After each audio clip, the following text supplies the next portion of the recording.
Wednesday, June 24 edition of PFT PM. As I said yesterday, today could be interesting. And I really wasn't sure how what I knew would be coming to light would be received. I'm encouraged so far by the reaction and the response to the fact that Pablo Torre and I, working together, pushing each other, managed to get our hands in. He did it. He got it. Kudos to him. We had a friendly competition, and he won the 61-page ruling dated January 15, 2025, in the collusion case that the NFL won, but the NFL lost. Because the NFL was caught with its hand at the bottom of the cookie jar as it relates to collusion. I'm not sure how the NFL managed to win. I've got some theories, and I'll discuss them over the course of the next half hour or so as I continue the discussion that Pablo and I had on the latest episode of Pablo Torre Finds Out. And I encourage you to watch all of that. This is just extra stuff, and this is just me sort of stream of consciousness, but also with some loose understanding of what it is I plan to get to. And it really is astounding that both the union and the league were able to keep the ruling under wraps for more than 5 months. It's unbelievable. A 61-page ruling that was the capper to months of litigation that occurred within the confines of the collective bargaining agreement. Collusion claims are resolved by a system arbitrator. Christopher Droney is the arbitrator who ultimately put his name at the bottom of that 61-page ruling. Both sides were able to stick it in the vault and leave it there. Unbelievable. And even though I will give Pablo full credit for being the one to get it, I guarantee you he wouldn't have even tried if I hadn't been banging the drum. And I got to give credit to Michael Hawley because it was something that he said during a recent episode of PFT PM that reminded me this thing was still out there. And that caused me to say, I'm going to get back to that. Now that things are kind of slowing down. See, the NFL benefits from an endless stream of bright, shiny objects in there. There's always something else to distract us. Something big happens on a Monday night game, some controversy. You got a couple of days to digest it because here comes Thursday night. Something big happens Thursday night. You got a couple of days to digest that. Here comes Sunday. Bright, shiny object, bright, shiny object. In the offseason, there's always some new development that fills the void because every story reaches the point where there's nothing else to say. So what do we do as media companies, as reporters? What do? We go to the topics on which there's stuff to say. And if both sides, as they were, had a full and complete commitment to not disclose the ruling, there's only so much to say. And I thought I'd said all I was going to say. Tried every way possible to get the document, both through making the simple request, through shaming people into believing that it needed to be publicized, appealing to vanity, ego, pride, everything. Pablo got it done, and I give him credit. And I'm just happy to have it. I remember when I got it a week or so ago. I think it was last Monday. And I was sworn to secrecy, and that was a hard secret to keep. That was a full and complete test of my ability to honor all vows of confidentiality, because here's how the world works. And I've got at least one person I've known for years who is mad at me because I didn't tell him that I had it. Because this is somebody that I've been talking to about it and trying to figure out, well, what does it really say? And why are they really hiding it? And how do I really get it? He's mad that I didn't tell him I had it. And I said, look, I'm sorry. I was sworn to secrecy. But here's how the world works, usually. And this is why when you really try to keep a secret, you're pushing against human nature. Human nature goes like this. Every secret that we are told and that we say we won't tell anyone, you know what we do as humans? We tell one person. We have to. We can't help ourselves. We need to let someone know that we know. We just have to. It overcomes us. And I was tempted. Oh, It was a long 8 days, but I didn't. I did not. And yeah, now I got to deal with, why didn't you tell me? Jerk. Well, I'm a jerk for many reasons. You can't call me a jerk for honoring my vow of silence on this topic until it came out. So it came out today. And yes, the NFL won, but again, I don't think the NFL should have won. I understand why the NFL won. Let me try to put this in the simplest possible terms. And this is why a jury is always the best way to prove a case. Because collectively, a jury is far more likely to call bullcrap on witnesses than, say, an individual, like a judge or an arbitrator who is jointly selected, jointly paid, and relying on both sides in a labor relationship wanting to keep the arbitrator in place. Let me just get that out of the way. Christopher Droney, appointed by the union and the league. Either side can say at any time, we want to get a new system arbitrator when this person's term is up. So there's a political element to it. And there's a certain aspect of which side really wants this one more. Who's going to be more pissed if I go this way or that way? And I think it creates an atmosphere where when you've got 8 of the league's 32 owners testifying, and the message from the owners is, we didn't collude, you're going to call BS on 25% of the league's owners? You better be ready to get the letter informing you that the NFL is exercising its right to hire a new system arbitrator. How could the NFL not do that? If they believe that the arbitrator they jointly hired is of the opinion that 25% of the league's owners are not being truthful about whether or not the directive, the encouragement to follow the advice to collude, if you're not going to accept that, if you're going to pierce behind that, that's not an arbitrator that the NFL wants. So here's the best metaphor I can come up with. The NFL was caught with his hand at the bottom of the cookie jar, with crumbs all over its shirt. But because the arbitrator didn't witness the league eating the cookies, the arbitrator accepted the league's position that there was no consumption of cookies. That's the best way to put it, because here's how it went down. And it all goes back to Deshaun Watson's contract. 5 years, fully guaranteed, $230 million, mid-March of 2022. Days after that, the owners gathered Palm Beach, same place they were March of this year, for the annual meeting. And in advance of the annual meeting, Roger Goodell, the NFL commissioner, and Jeff Pash, the now former general counsel, had communications about this trend of guarantees going up. And here's why the NFL had reason to push back. The NFL had managed through 2 separate CBA negotiations to get the union to yield on its effort to get fully guaranteed contracts for all players. So if this is an issue that's going to continuously come up in collective bargaining, you don't want to lose that high ground that you've achieved on the issue of fully guaranteed contracts, because the teams decide they're going to start giving out fully guaranteed contracts. Like, we're over here fighting for our collective ability to not fully guaranteed contracts, and you guys are just giving it away. That's why, and I think Peter King and others reported this at the time, the Haslams, who own the Browns, got the cold shoulder. They did something that broke from the code, the norm, the way things are done. So they had to get things back under control. Emails cited in the 61-page ruling between Pash and Goodell set the issue up. Things said, and I'll defer to the 61-page ruling. Pablo has linked to it. And to the extent that I have any factual inaccuracies during the course of today, I'm going to defer to the contents of the ruling.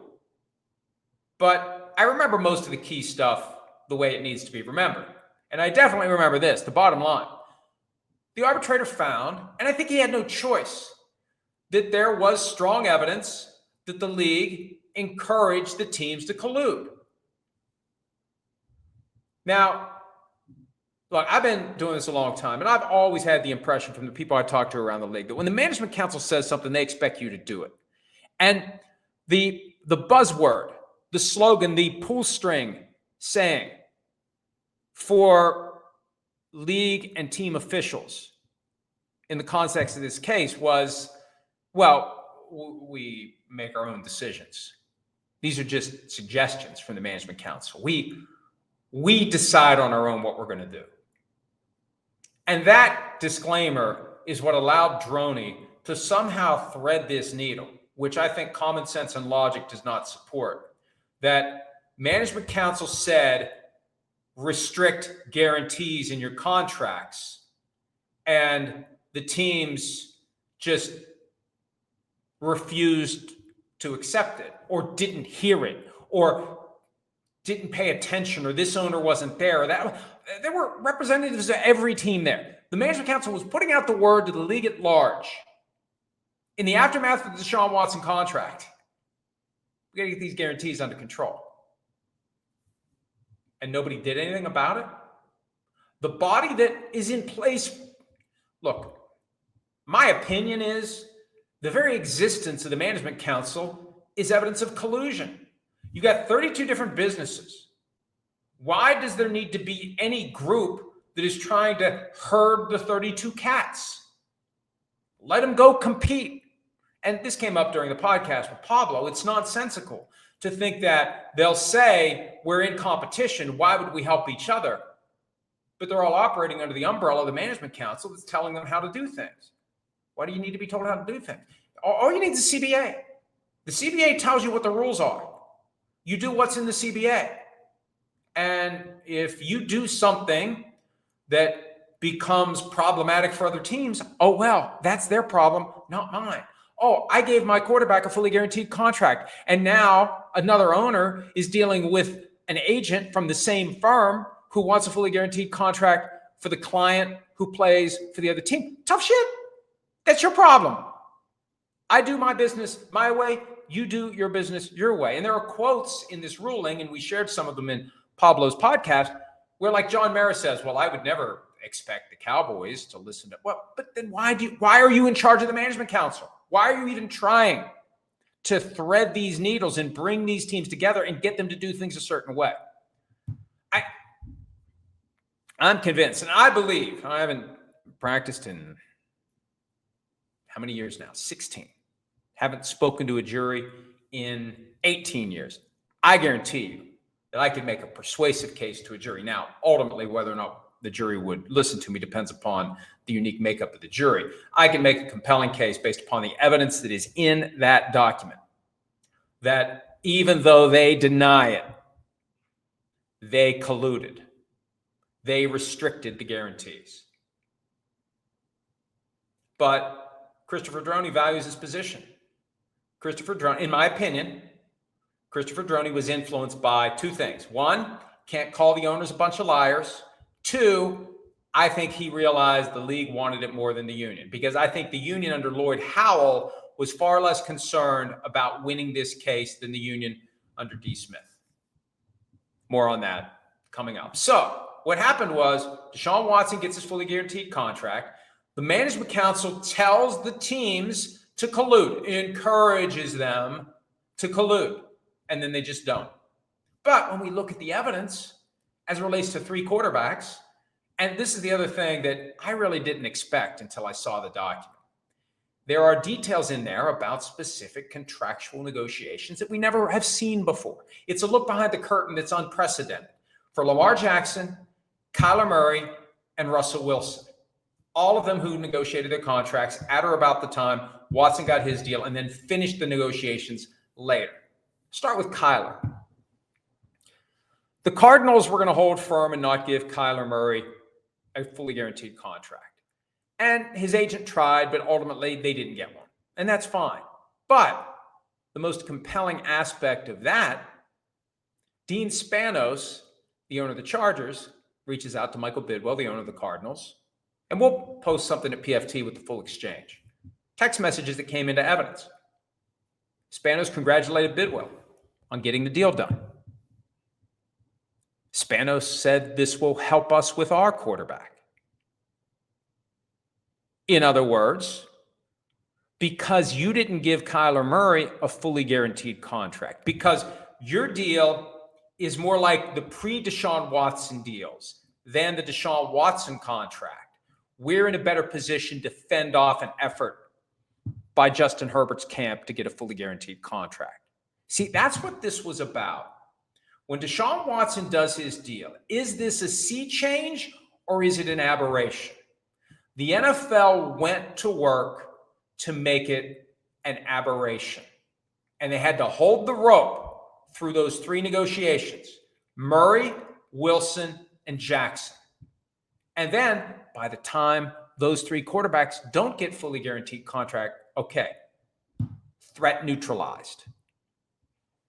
Deshaun Watson deal is an aberration. It also helps that Deshaun Watson hasn't provided much of a return on the investment. That's helped.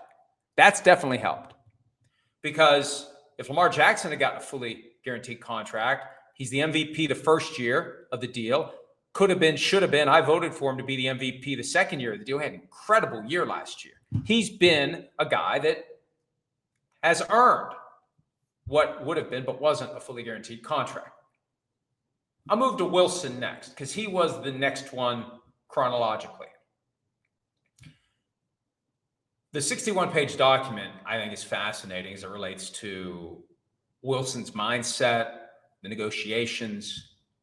Wilson testified, as reflected in the document, that when he was traded by the Seahawks to the Broncos, he thought he was going to get a 7-year, $50 million per year, fully guaranteed contract. He thought that's what he was getting. Well, the problem is he didn't get it on the way in.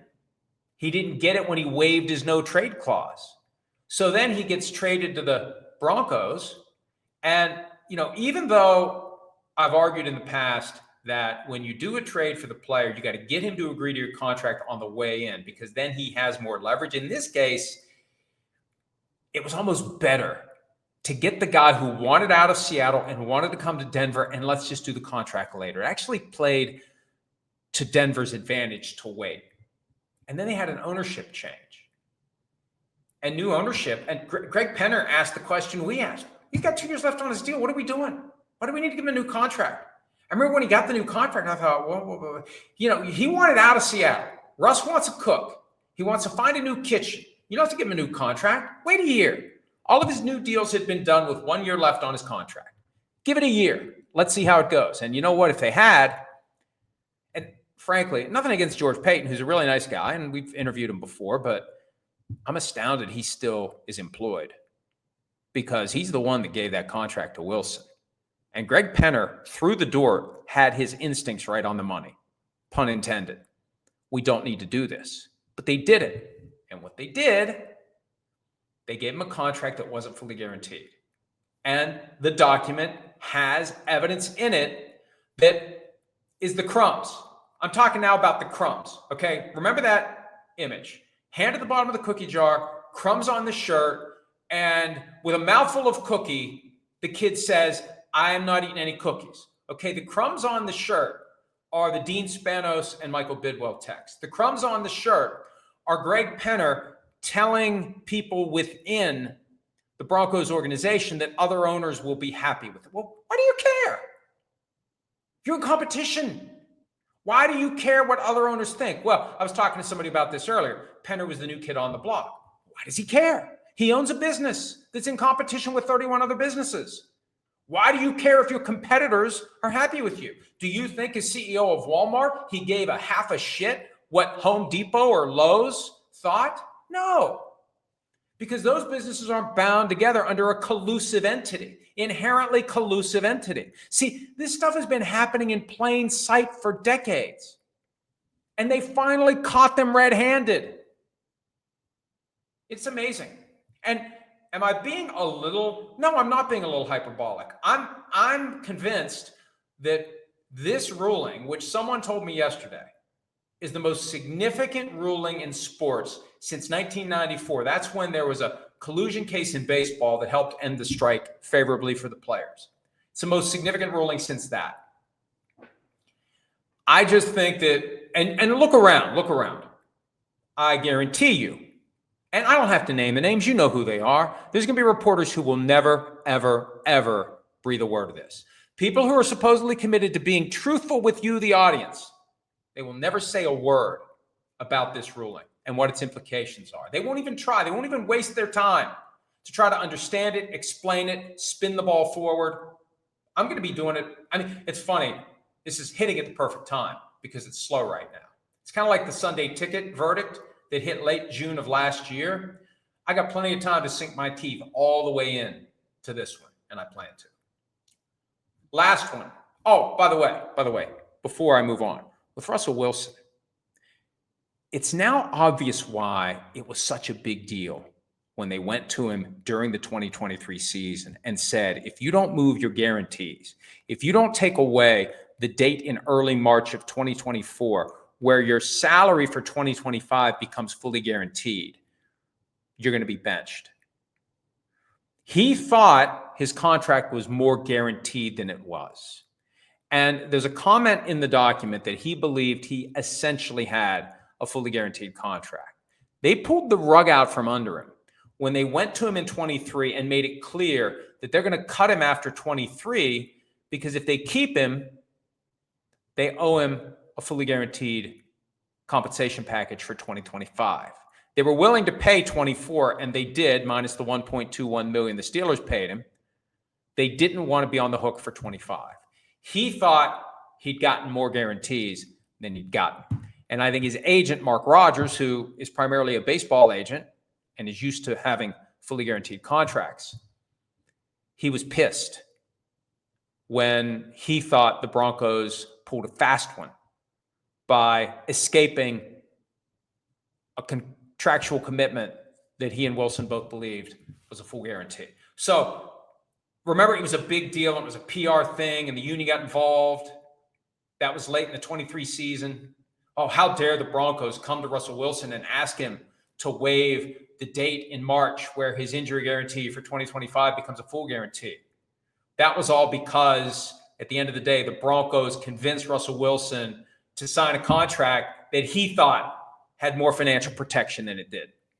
He thought that that contract was going to pay him full guarantee for 23, 24, 25. Oh, and also 22, because that's when the deal was done. 4 years of full guarantees is what he thought he had. Now, Lamar Jackson, he was trying to get a fully guaranteed contract throughout. And in 2022, when he was entering the fifth year of his rookie deal, he kept telling Eric DeCosta, the GM of the Ravens, I want a fully guaranteed contract. He ended up choosing to play under his fifth-year option. And then in 2023, he was back at it. I want a fully guaranteed contract. DeCosta offered 2 different 3-year contracts that the Ravens considered to be guaranteed, which means it's practically guaranteed. We're not going to cut him. And it probably was year 1 and 2 were fully guaranteed, and year 3 would have become fully guaranteed after the first year. So you're not going to cut him after 1 year because you owe him the second year. So he's going to get all 3 years. That's a way around the funding rule where you don't have to put a giant amount or as big an amount in escrow. That's probably what it was. I don't know that, but it was probably something like that. It wasn't good enough for Lamar. He didn't want 3 years fully guaranteed. He wanted 5, like Deshaun Watson. And hell, who couldn't make a compelling argument that if Deshaun Watson gets a fully guaranteed contract, Lamar Jackson should? That was an easy argument to make, and that's why they needed the Deshaun Watson contract to be regarded as an aberration. If it's the norm, of course Lamar Jackson deserves a 5-year fully guaranteed contract. So he has to be traded. In lieu of taking either of the 3-year fully guaranteed deals, he has to be traded. And this all comes from the document. Eric DeCosta, the GM of the Ravens, said, give me a list of teams you want to be traded for. He never provided it. Along the way, Jackson cited to DeCosta that there were issues with his phone. The microphone on his phone wasn't working, so they were having communication problems. And I don't know whether that was just a way to avoid DeCosta. I don't know. Maybe it was broken. But it's just one of those weird details we never, ever would have known about. 2 years had passed. There was no mention of it. We were never going to know anything about it. Lamar was very secretive about the talks. The Ravens were very secretive about the talks because Lamar wanted it that way. Lamar's probably pissed that this is all getting out there. My guess is he's pissed. So then, and DaCosta said, as the time the draft is approaching in 2023, he's assuming he's moving on without Lamar Jackson.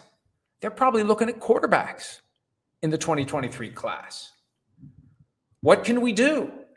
If we're not going to have Lamar, we need to do something.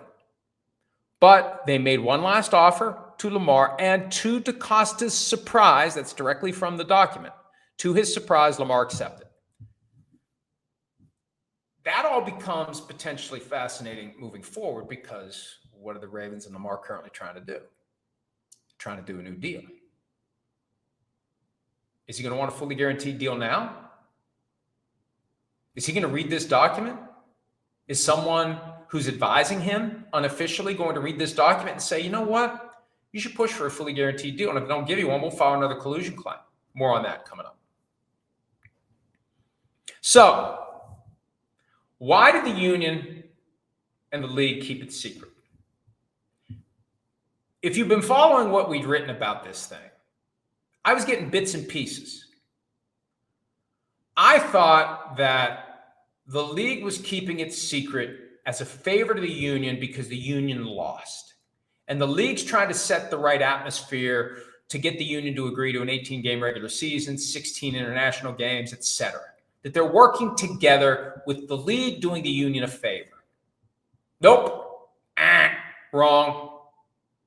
The league didn't want it out there that it was caught with its hand at the bottom of the cookie jar, crumbs on its shirt, cookie in its mouth, saying, "I don't eat no cookie." The league didn't want that out there.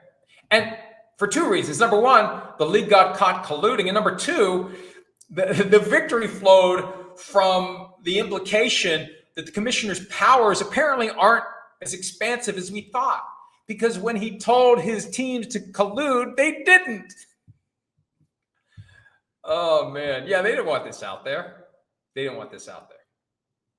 And the incidental benefit is keeping it secret. Well, there's two. One, it advanced the union's objective of keeping it secret. I'll talk about that in a second. But also, and this is one of those things where I'm peeling the onion, I'm drilling down, and we're going to get there at some point on PFT. But someone pointed out to me today, because among a group of people who intensely care about these issues, the shit really did hit the fan when this landed.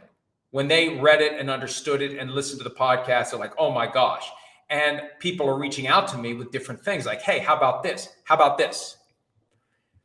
Unless the league and the union entered into what's called a tolling agreement as part of this joint mission to keep the collusion grievance secret,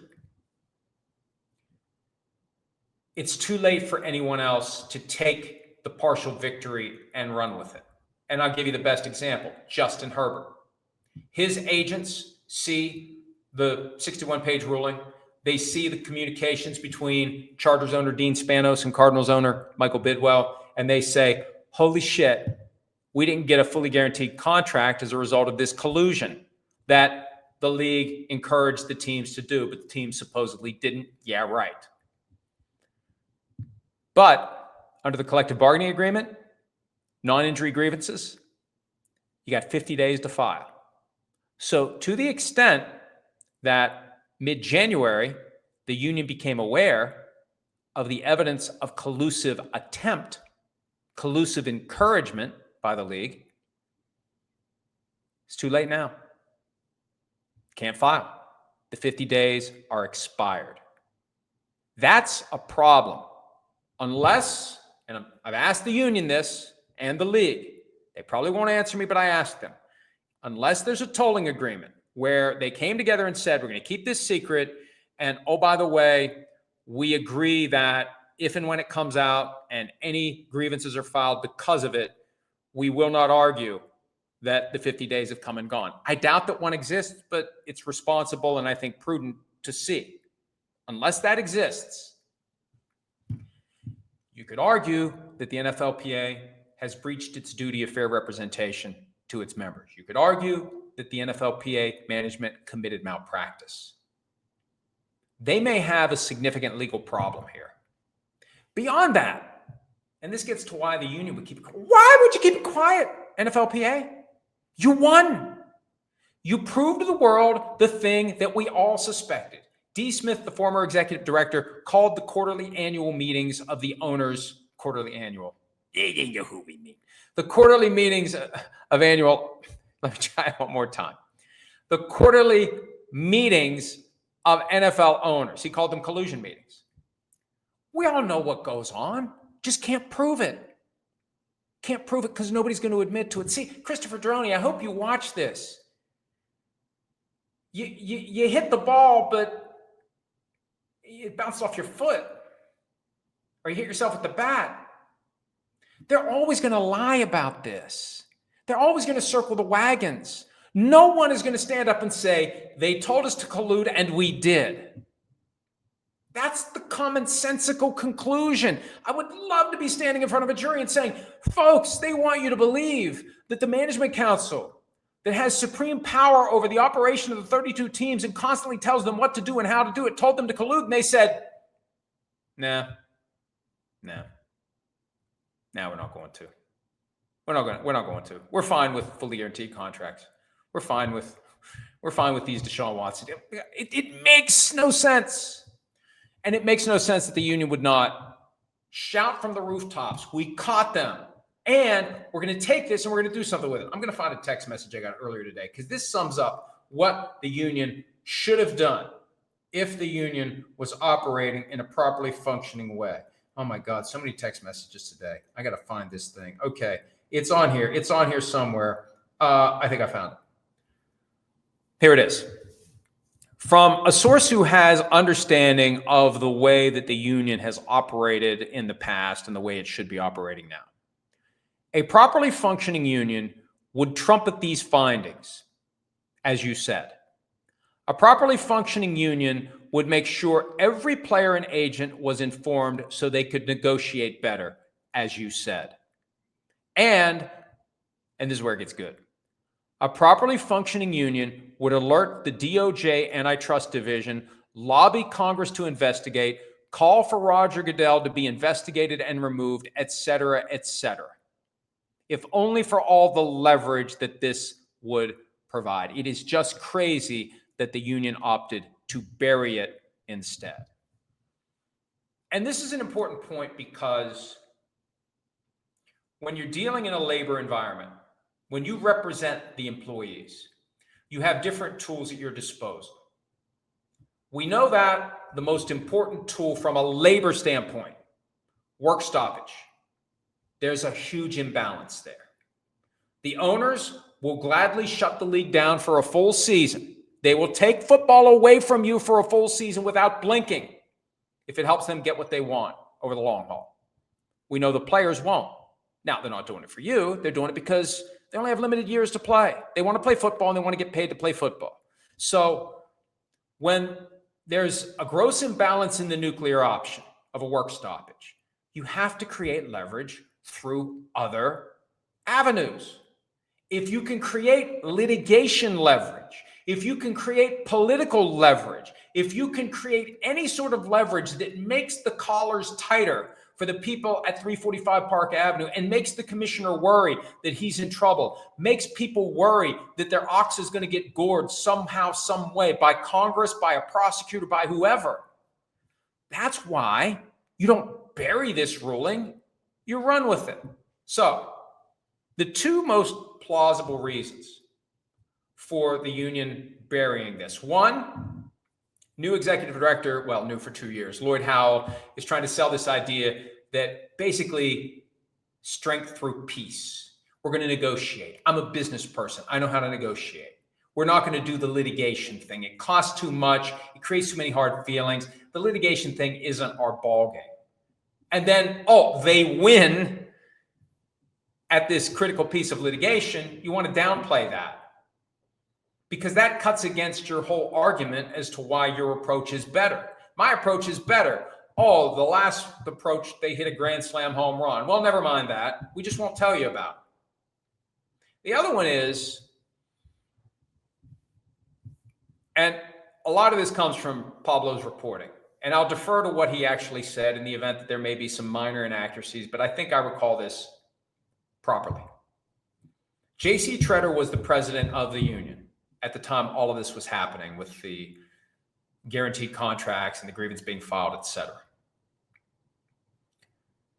The document points out, and Pablo has done separate reporting, and I have too, as to text messages sent by J.C. Tretter disparaging Russell Wilson for agreeing to a contract that wasn't fully guaranteed. He was called a wuss. We were able to nail that down. And then there was another quote along the lines of, he's the guy who could have gotten fully guaranteed contracts for everyone, and he's the guy who blew it for everyone. He's the guy who messed it up for everyone. So Tretter was criticizing Russell Wilson. That made its way into the opinion. The specifics aren't there, but the acknowledgement that there was criticism of Wilson by Tretter made it there. And to the extent that Tretter has designs on being the successor to Lloyd Howell, and this is information that flows from Pablo's reporting, if Tretter thinks that he can parlay being the former president of the union, returning as the chief strategy officer, hired in what seemed to be a quid pro quo because he got Lloyd Howell hired, then Howell turns around and creates a job that never existed before and hires Tretter for it. Tretter's in a position to ride sidecar to the Lloyd Howell regime. When Howell leaves, Tretter can use the revised Constitution and this new way of picking an executive director in secrecy and silence to become the new ED. So, if it becomes known that you've been saying bad things privately about members of the union, prominent members of the union, that might cut against your broader objective. That's the thinking. But think about that. If this is true, if the union hid this to protect J.C. Tretter and not to advance the interests of the rank and file, we've been hearing about different investigations about some equity thing with one team partners, and I get a migraine anytime I try to understand exactly what that is. This is far simpler. If you had an affirmative effort to cover up and conceal what would have been a major weapon for the union in what should be a never-ending fight with the NFL on every possible front, if that's what happened, all to protect J.C. Tretter and if that's true, that's bad. And it cries out. Look, whatever the reason, the fact that the union did not launch an aggressive campaign through litigation, through Congress, through potential prosecution, through public pressure with this, the fact that they didn't, in and of itself, cries out for multiple forms and facets of investigation. We'll see if players rise up. We'll see if members of the executive committee have questions. We'll see if members of the board of player representatives have questions. We'll see if lawyers get involved.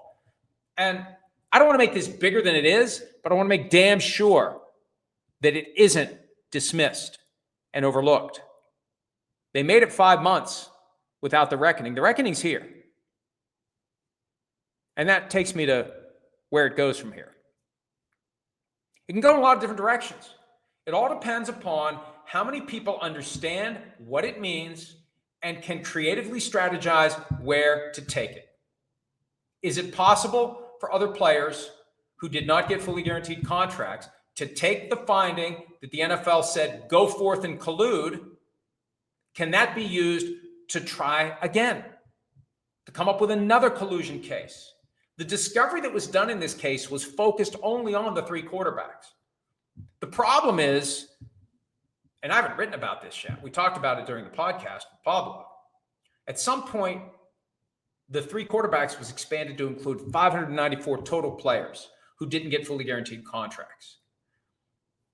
I have a feeling for those 594 players, the ship has sailed. The question is, are there other players who have, since the filing of that contract or that grievance, gotten contracts that weren't fully guaranteed, who can now try to pursue their own grievance? And if the time has run out because of the union's failure to share this with its membership, and that was one of the ways I was trying to get the document. How can you refuse to give this to your members? How can you refuse to give this to the quarterbacks who were the centerpiece of the case? Kyler Murray didn't have it. Russell Wilson didn't have it. I don't know whether or not Lamar Jackson had it. I assume nobody had it. So If the union didn't get a tolling agreement with the league, and the 50 days have come and gone for filing a grievance based upon the information contained in that 61-page ruling, the union has potentially massive exposure to its, if anybody does anything with it. And the league has potentially massive exposure if there is still a way to pursue a grievance based upon the finding that was made by Christopher Droney. And if Droney had found what I think he should have found, what I think common sense points inescapably to, the all-powerful management council told them to collude, and they did. Not that they didn't, because they all said, we didn't. We harumph, we don't collude. Okay. The exposure would have been in the billions. It would have been crippling to the NFL. Worse, possibly, than the Sunday ticket, $14 billion that they somehow avoided. It's amazing. It's amazing. You finally have your reckoning, and you still find a way to wiggle off the hook. It really is amazing. In this case, the NFL has benefited from the fact that the union, for whatever reason, and we all should be demanding to know what the reason is, failed to take this powerful weapon for a union that will never use the labor law nuclear option. They have a litigation nuclear option that they just ignored. It fell right into their laps, and they ignored it. So I don't know what's going to happen. What will happen? Will the players rise up? Will they fire Lloyd Howell? Will they fire J.C. Tretter? I'm not saying they should, but these are all potential outcomes. Will the players take charge of their union? See, I think that current union management benefits from the fact that, for the most part, the rank and file don't care. They're not engaged. And they've managed to get them to think that any attack on leadership is an attack on all of them. So they circle the wagons and rally the troops behind and beneath union leadership, which keeps the troops from saying, are we being led the way that we should? And I don't really care about the players. I don't want to make this me against the players. This is, the players got screwed here because the union didn't share with them and didn't capitalize on what would have been a powerful weapon in the effort to get the best possible deal at all times against the NFL, especially at a time when the NFL is already making noise about reconfiguring the salary cap formula, maybe giving the players less than half of all the money that comes through the cash register. See, this is the difference. And I don't mean this as a criticism. I don't mean it as a compliment. I'm just stating facts here. The league, on one hand, is always strategizing and conniving and working to get the best that it can with a smile on its face and a song in its heart. But once you peel away, it is all strategic and it is all planned and it is all very successful when it comes to maximizing the money that flows into the pockets of the owners. They're very good at that. It's ruthless, it's heartless, it's dehumanizing at times, but it works. What's the union doing? Get along to go along. We want peace. We don't want litigation. Shit, I'd bring Dave Smith back today. If it was up to me, I'd bring him back today. And I'd say, here's the ruling that your idea, that your effort, that your creativity and your persistence, this is what it resulted in. Take this and get the most out of it for us now. That's what I'd do. But they ain't asking me. All right. I had asked for some questions earlier. I read them and I incorporated them into whatever coherent thoughts I may have been able to express over the course of the last 45 minutes or so. I did promise yesterday to do show and tell with my best trading cards. I'm going to wait until tomorrow. That, as Kristen said before we got started, that'd be kind of a weird right turn for today. So we'll do that tomorrow. Hopefully tomorrow will be a little bit lighter, but I have a feeling there will be more about this. We'll get to other topics tomorrow, but there'll probably be some leftover. There'll be some things that I haven't thought of, some things that may come to light over the course of the next day. And I really am. Now, I don't know what's happened since we started, at 11 o'clock Eastern for the taping of this. But I'm just very encouraged that people in the media who get it and who aren't trying to, take care of the hand that feeds them, those folks understand that this is a big deal. A lot of people in the audience understand it's a big deal. It was our biggest trafficked and viewed story of the day so far, the initial story that we wrote about this. That's all encouraging because I just want people to understand this is unprecedented as far as the NFL is concerned. It finally puts meat on a bone that many have suspected exists. The skeleton in the closet. It puts meat on the skeleton in the closet. And you throw in the component of the union inexplicably. And I'm sorry, look, I'm going to have people hating me even more at both 345 Park Avenue and at the NFLPA headquarters. Now, they've been nice to me and happy with me lately at the NFLPA because, I see what the NFL does and I say, this is wrong. We should push back, yada, yada. They're all going to hate me today, but that's okay because everybody's got dirt on their hands from this one. This is ridiculous the way this has been mishandled by the union, and it's ridiculous the way the NFL tried and successfully colluded. Even though Christopher Droney, who wants to continue to be system arbitrator and compensated accordingly, was willing to take the word for the owners who said, oh, we didn't collude. Sure they did. That's it for now.